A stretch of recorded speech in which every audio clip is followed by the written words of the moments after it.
আসসালামু আলাইকুম রহমতুল্লাহ। একটা বিষয় নিয়ে কথা বলতে চাই। বিষয়টা হলো বর্তমান শান্তিতে নোবেল বিজয়ী ডাক্তার ইউনূস। বেশ উনি আসছেন ইন্টারিম গভর্নমেন্ট হইতে বাংলাদেশে, বেশ ভালো কথা।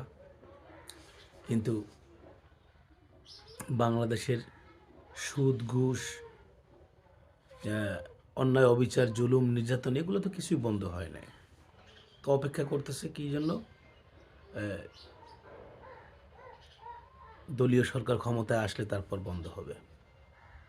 মানে এইটাও একটা মূলা ঝুলিয়ে রাখার মতো। যাই হোক, ওটা আপনারা হয়তো বা যারে আল্লাহ জ্ঞান দিছে সে বুঝবেন, বা যারে আল্লাহ তৌফিক দিছে সে বুঝবেন, না হয় বুঝবেন না।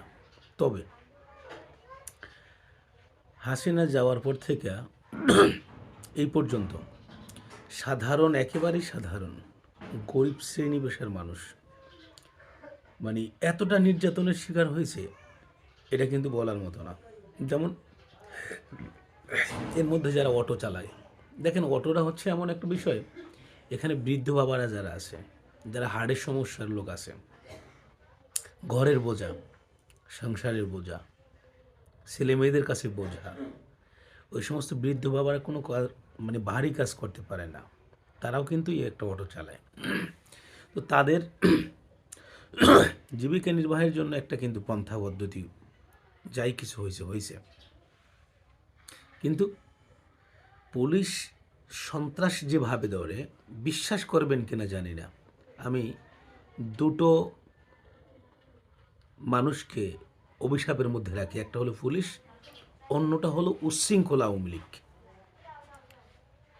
কারণ বাংলাদেশের এই নিকৃষ্ট পুলিশ, ট্রাফিক সার্জেন্ট, এদের ভিতরে সামান্য ন্যূনতম কাণ্ডজ্ঞান বা বিবেক নাই।